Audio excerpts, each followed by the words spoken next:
Our first speaker, Stephen Jacobi, is going to join us online. Stephen is Executive Director of the New Zealand International Business Forum and an alternate member of the APEC Business Advisory Council. Mr. Jacobi has broad experience in industry and trade development, having formerly served as Executive Director of the New Zealand-US Council from 2005 to 2014, and Executive Director of the New Zealand-China Council from 2016 to 2019. Mr. Jacobi has extensive diplomatic, trade and government experience, including posts as Deputy High Commissioner in Ottawa, Assistant Trade Commissioner in Paris, Advisor on Trade and Diplomatic Issues with the Ministry of Foreign Affairs and Trade, and Private Secretary to the Minister for Trade Negotiations.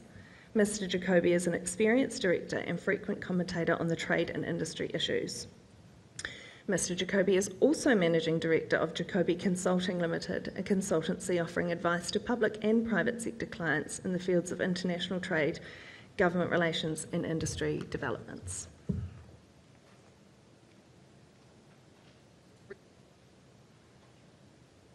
Kia ora koutou katoa. I'm Stephen Jacobi, and it's good to be speaking to you today. I'd like to extend my thanks once again to Brightstar for the opportunity to join you. I'm sorry I can't be with you today in person. I'm traveling overseas at the moment, but I've given you here a picture of where I've been spending the last few days. I'll let you work out where that is, but let me give you a few hints. It's a small country. It's very like-minded with New Zealand. It's important to us in trade, and the Prime Minister has recently visited there. Allow me just to share my screen so you can see the slides. Ladies and gentlemen, it was Charles Dickens who once wrote, "It was the best of times. It was the worst of times." Anyone working in the trade space right now would know very well that these are by far from the best of times. The global economy remains lethargic. War is breaking out everywhere. Export values have declined over the last year. Even at the height of COVID, we managed to keep them growing or at least constant. And back at home, our economic chickens are coming home to roost as we face up to the inevitable, if unavoidable, consequences of our COVID response. But maybe, just maybe, there are some more positive signs. Global inflation is being brought under control. The tone of the relationship between the United States and China has improved. Back home, we have a brand new shiny FTA with the European Union, poised to deliver value for at least some sectors and earlier than expected. Growth in China, our largest market, is picking up, and our new government is ambitious for trade, promising a new FTA with India and to double export value over 10 years. What could possibly go wrong? Let me talk more about this with you this morning by concentrating firstly on the big picture facing New Zealand in the global economy, and then talking about some recent trade policy developments which might help to cheer us up a little, and lastly, discussing what's on the horizon for us in the coming year. And my comments are, as always, informed by the views of the members of the New Zealand International Business Forum. We're a group of larger exporters and peak business associations who come together to think about trade and trade policy. You can find out more about us on our website, tradeworks.org.nz, and please follow us on our social media channels. Now, ladies and gentlemen, sometimes when talking about the global economy, it's hard to shake off the gloom. But the less gloomy news is that global inflation has at last begun to decline. Unfortunately, the not so good news is that the global economy is still weak. The International Monetary Fund expects the global economy to grow by 3.2% this year, the same as last year, and the same they are predicting for next year. Now, that's lower than the long-term average of 3.8%. And what's more, some new uncertainties have arisen with the conflict in the Red Sea, which since the end of last year has pushed up the price of shipping, including between New Zealand and our markets in Europe. And at a time when the Panama Canal has been out of action. And now a new, or rather an expanded conflict is breaking out between Iran and Israel. This one is as dangerous as Russia's immoral aggression in Ukraine, and it has the capacity to turn into a global conflict. Whether it's the actions of Israel, Hamas, the Houthis in the Red Sea, or Iran, the risk and danger will remain as long as there is instability in the Middle East. And that instability is going to remain as long as there is no lasting solution to the crisis in Gaza and to the future of the Palestinian people. That is what is required for sustained peace in that region. Now, beyond the impact on millions of lives, these multiple conflicts pose enormous risks for the slow but steady recovery of the global economy, which we see illustrated in the slide. The UN Secretary General has said that the world cannot afford more war, and he is undoubtedly right. Now, these growth predictions and projections mask some quite different scenarios, as you see, for different economies.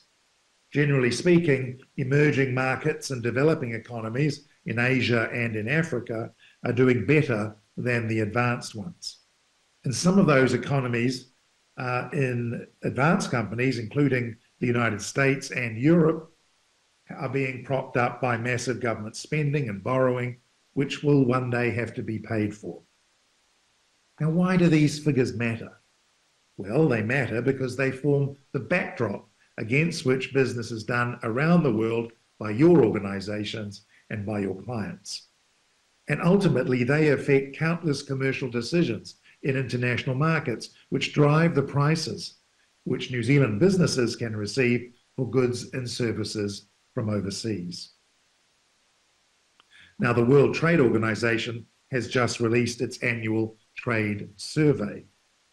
Last year, the WTO was predicting that goods trade for this year would be 3.3%, up from a rather poor 0.8% in 2023, but it is now saying that goods trade dropped by 1.2% last year, dropped by 1.2%, and should only grow at 2.6% this year, picking up a little more rapidly in 2025. Now, these figures are somewhat better than we have expected, but they're not great numbers. And interestingly, the WTO's own estimates for economic growth are less than those suggested by the IMF. But one bright spot that you see illustrated here is in services trade. This has been delivered by a surge in the growth of digitally services trade. Digitally delivered services trade. Digitally delivered services are those things like Netflix streaming, anything you can buy over the internet. But as you see here, also other services have also expanded, like tourism. And here in New Zealand,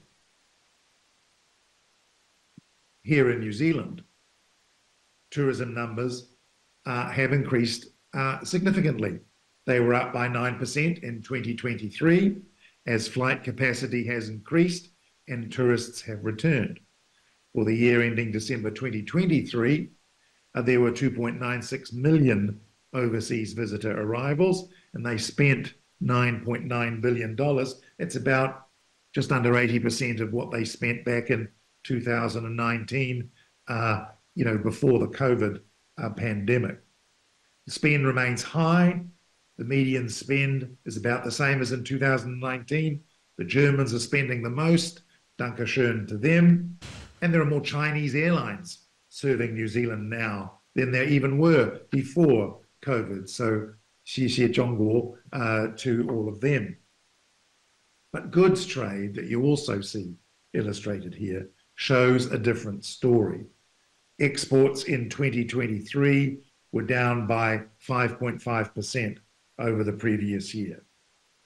Now, some have pointed to China and economic difficulties there to be the major contributing factor. And it's true that the Chinese market has continued to be problematic over the last year, reflecting a slower rebound from COVID and other structural problems in the economy. And meat exporters will tell you that they've been hard hit, but other sectors like dairy and kiwi fruit still see considerable growth potential in the market in the medium term. Now, it's important to remember that New Zealand is not supplying the whole of China. There remains a lot of potential in the growth of the middle class, which is our target market. They consume the products that we sell to them, and they want to buy those products. The size of that market is variously estimated to be between 500 and 700 million people. What's more, China continues to open its market to New Zealand, as has been shown by their recent decisions to remove the last dairy safeguard tariffs, a hangover from when we negotiated our FTA, to license more meat plants for export to China, and to explore ways of further upgrading the FTA as has been agreed. Now, I've spoken before in this gathering about the geopolitical risks facing our world. They're present in Europe, in the Middle East, but also in our Asia-Pacific region, as the United States and China continue their tussle for economic power and influence. Now, there has been some alleviation of the geopolitical tension between the United States and China following the meeting in San Francisco of Presidents Biden and Xi last November. It's an improvement in tone rather than substance, but it's welcome in terms of ratcheting down those tensions.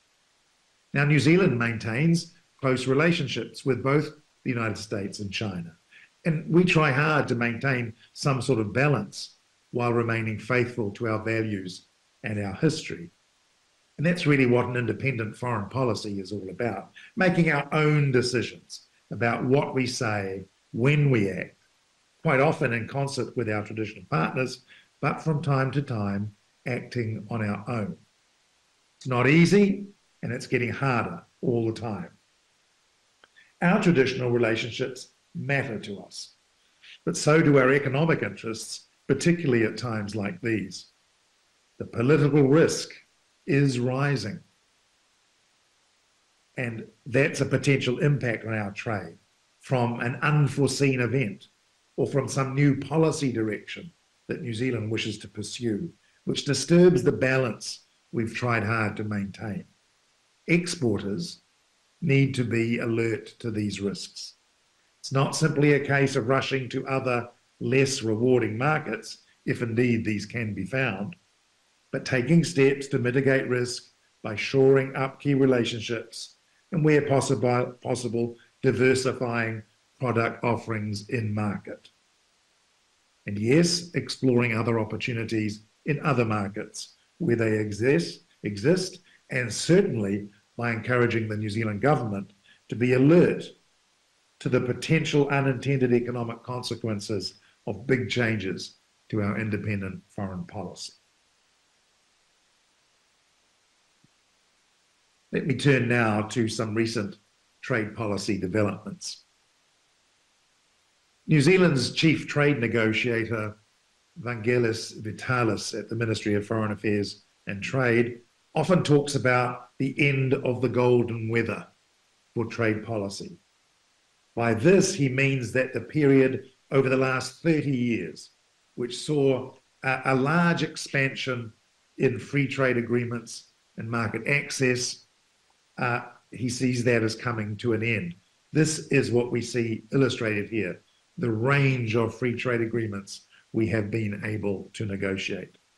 Today, unfortunately, protectionism is on the rise everywhere, and the number of trade restrictive measures that are being taken around the world is increasing all the time, while the number of trade opening measures, market opening measures, is reducing. Free trade is giving way to something called industrial policy and friendshoring and subsidies and intervention, things we thought we had done away with. Now, there are a large number of elections this year around the world, leading to one really big one in the United States. Let me put my cards on the table here. It's hard to see a second Trump presidency as being anything other than a disaster for trade, with his proposal to raise tariffs on 10% of all goods imported into the United States, as well as taking further measures against China. A 10% tariff applied across the board to New Zealand's $14.5 billion worth of exports to the United States, which is not protected by any free trade agreement, none of those you see on the slide. This could prove even more problematic for our economy than the impact of economic uncertainty in China. In fact, even under the Biden administration, the United States has moved away from their traditional role of global trade leadership. This was seen clearly last November when the United States withdrew without warning from negotiations on trade issues in something called the Indo-Pacific Economic Framework, or IPEF, its own initiative for economic cooperation in the Indo-Pacific region.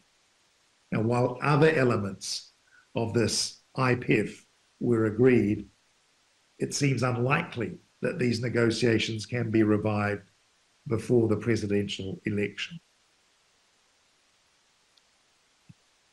This United States reticence or reluctance to follow the path it has followed for so many years was also seen recently at the World Trade Organization ministerial meeting in Abu Dhabi.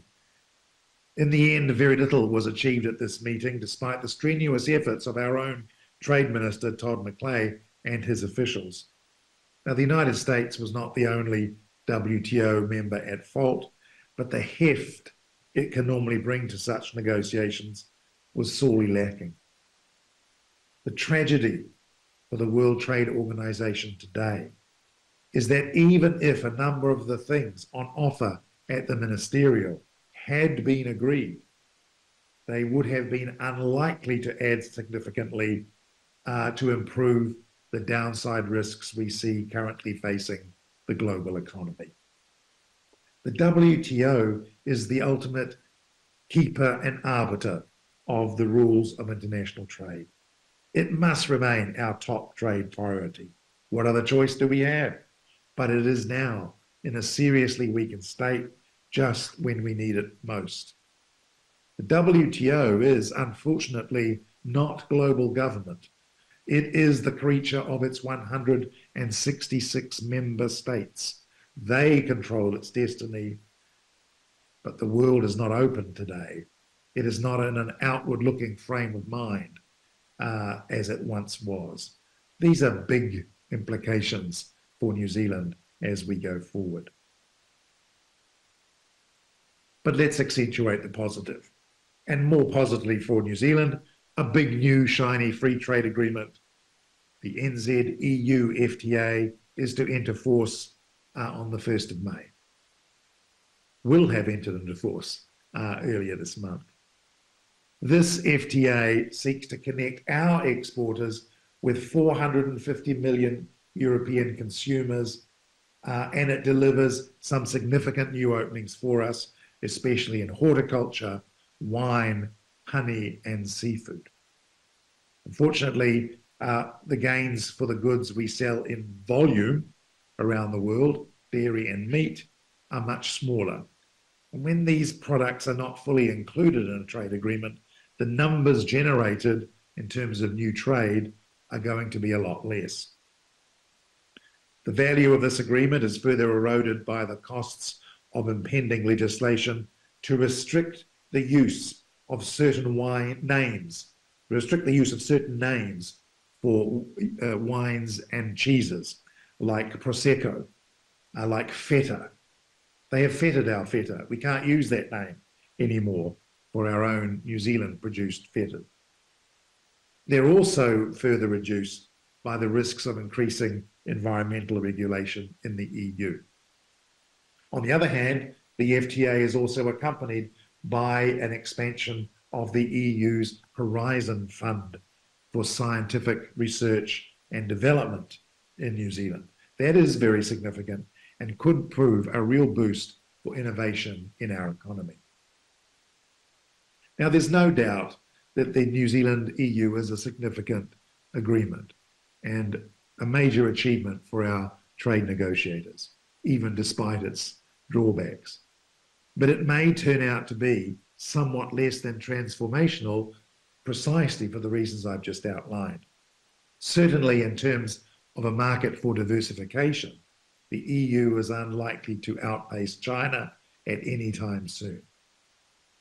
Interestingly, both it and the earlier NZUK FTA, a very good agreement for us, they are quite possibly the last in line of larger agreements that we've signed, like the New Zealand-China FTA, the New Zealand-ASEAN FTA, the Trans-Pacific Partnership, TPP.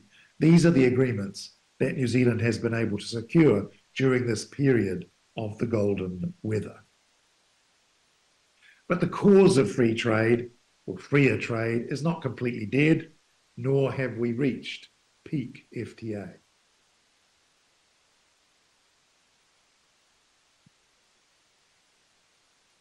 There is still a range of agreements which can be further upgraded, as we upgraded China in 2022 and ASEAN in 2023. New Zealand's main opportunity lies in the deepening and in the expansion of the renamed Comprehensive and Progressive Agreement on Trans-Pacific Partnership, or CPTPP, a veritable mouthful of a trade agreement. CPTPP now has 12 members because the United Kingdom has now joined. It's in the process of completing its accession. And there are others waiting in the queue, including China and Chinese Taipei and several Latin American economies. Even Ukraine wants to join. The opportunity for New Zealand here is less in expanding market access. We have all the market access we need in China and indeed in Chinese Taipei. The real opportunity is spreading the TPP rulebook around the world, the rules, the high quality rules and standards that have been agreed. This year, there is a general review underway of CPTPP rules, which is being led by Canada, the current chair. New Zealand has been part of this CPTPP journey from the very beginning. In fact, it was a New Zealand idea. But trade agreements need to be continually updated as business models change and new issues arise. Deepening and expanding CPTPP at the same time is no easy undertaking. But if this is not successfully completed with new rules and new members within, say, the next 2 years, the value of CPTPP could be considerably eroded. Now, in case you were wondering, there is little, if any, hope that the United States would rejoin TPP, which it left in 2017, and no hope that they'll want to negotiate a bilateral FTA with us, neither under Biden nor under Trump. The agreements that we've signed under the umbrella of that Indo-Pacific Economic Framework Agreement, agreements on supply chain connectivity, on clean economy, on fair economy, but not, alas, yet on trade, they provide an opportunity to maintain engagement with the United States, but it's not clear what they can deliver. They certainly will not survive Trump's return, if that's the way it goes, but the mood in the United States is not in favor of freer trade, whoever is in power, and who knows how this might develop in the future. A number of other smaller negotiations also remain on the books. The government is consulting on a possible FTA with the United Arab Emirates. A wider negotiation with the Gulf Cooperation Council has spluttered along for years with no breakthrough. Maybe the UAE will be more successful. The government has also expressed interest in picking up again the opportunity to join the Pacific Alliance, linking Chile, Colombia, Mexico, and Peru. Colombia is a missing piece of our coverage through CPTPP. And another country, Sri Lanka, a sizable market for New Zealand dairy products, is seeking membership of the Regional Comprehensive Economic Partnership, RCEP, to which New Zealand also belongs. This is a very big trade agreement. In fact, it's the largest trade agreement in the world, primarily with countries in Asia. So UAE, Pacific Alliance, Colombia in particular, Sri Lanka, all useful, all quite small. And while our trade negotiators' dance card is not exactly overflowing, it's fairly full, I suppose. What we need to be doing, though, is to continue to implement and expand the agreements we've already got and to develop a new pipeline of new negotiations coming forward. So our not-so-new government now is ambitious on trade, promising to double export value within 10 years, promising a new FTA with India within the first term, and more trade missions like the one the PM led recently to Singapore, Thailand, and the Philippines. It's good to be ambitious on trade. Without ambition, we can quickly fall behind others who are out there in the global market. But doubling export value is not a simple task. Economist Cameron Baggery has estimated this would require a compound growth rate in our exports of over 7% each year. Conceptually, he said it's achievable. Inflation will get you half of the way. Maybe you could add more value. That might take you up to 50%. Although I would add, if you were able to sell added value products in overseas markets, which is sometimes a problem for us, to get the number up, though, to the full 100%, you would need, however, to add a lot more value. You would need, however, to add a lot more volume. Others have also pointed out that New Zealand has often failed to meet growth targets like this in the past. Now, certainly trade agreements, as I've just been discussing, can help, but their impact is generally a fairly slow burn. And India is a case in point. Now, there's no doubt about India's growing political and economic importance. India is bucking all the global growth trends. The IMF is forecasting growth of 6.5% this year and next. India has arrived on the world stage, but New Zealand's relations with India are still quite restricted, especially in the economic sphere. We export to India about 1/10 of what we export to China. In past years, we've gone down this FTA route with India, with a bilateral negotiation and a negotiation with them when they were thinking of joining RCEP, that big trade agreement in Asia. They didn't follow through on that in the end.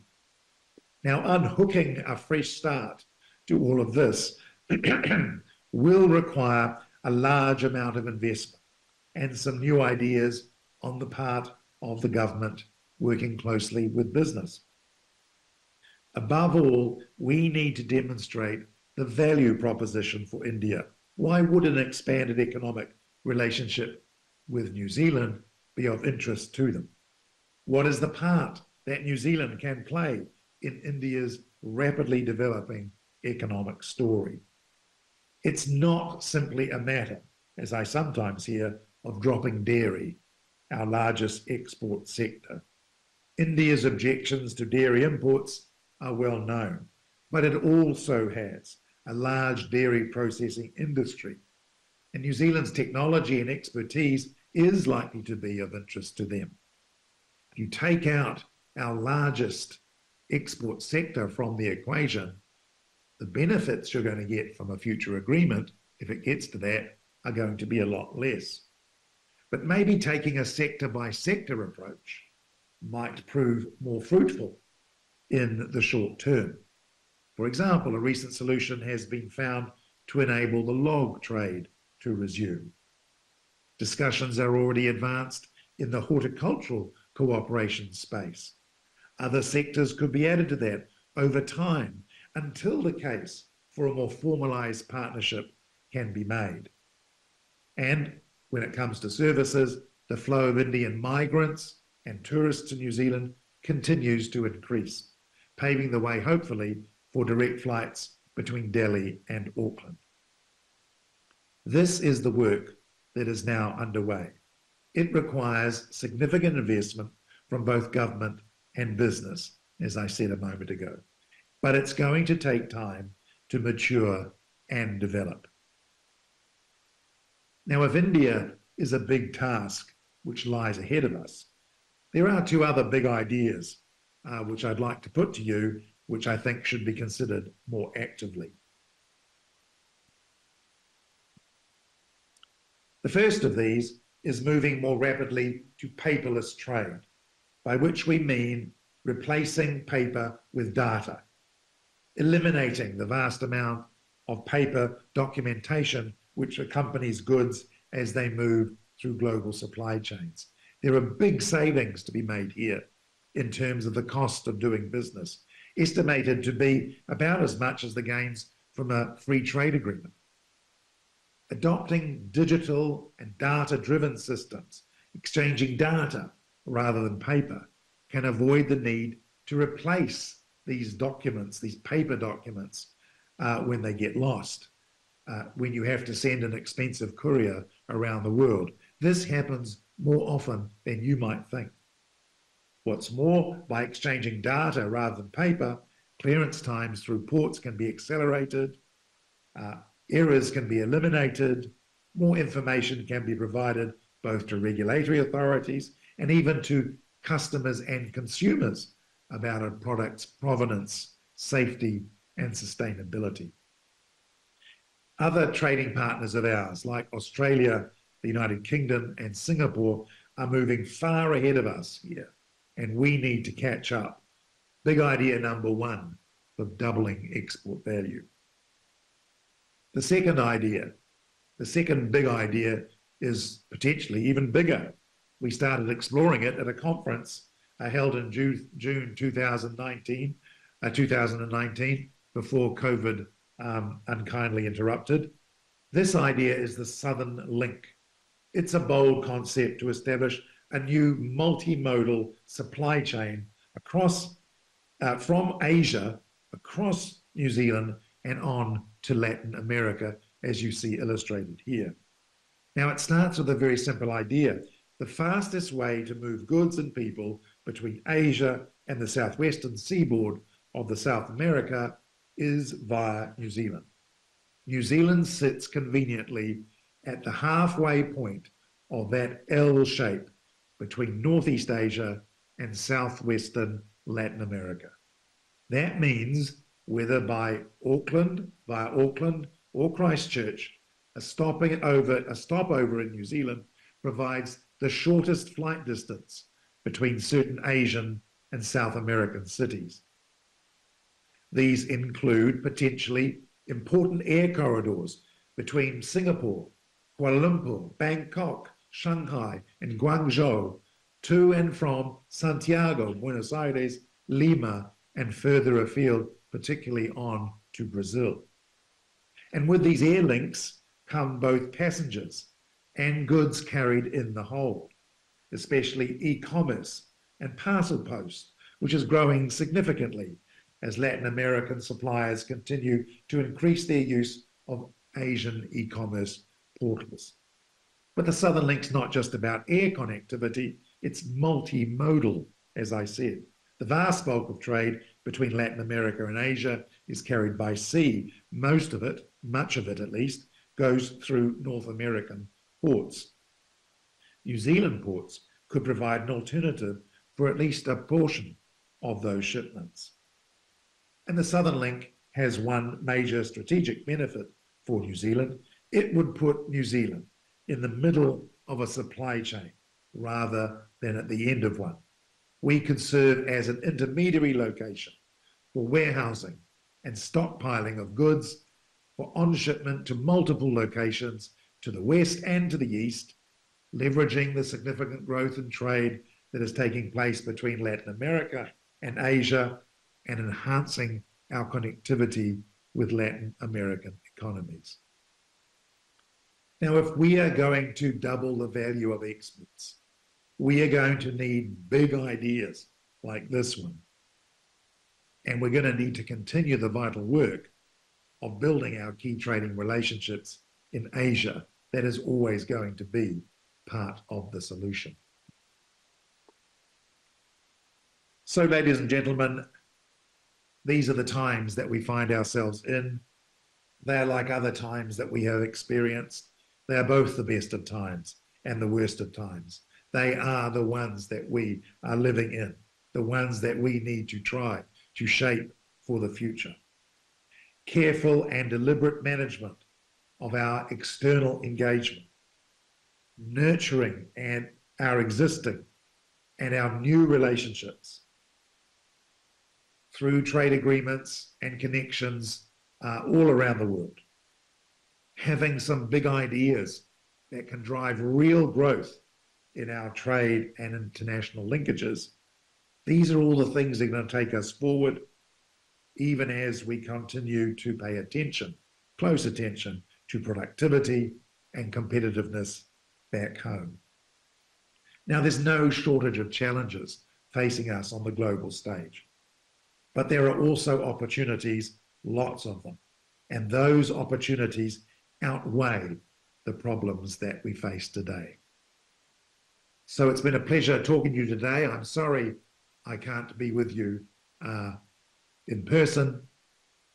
I wish you all the very best for the rest of your conference together. Nō reira, tēnā koutou, kia ora kia kaha, tēnā koutou katoa.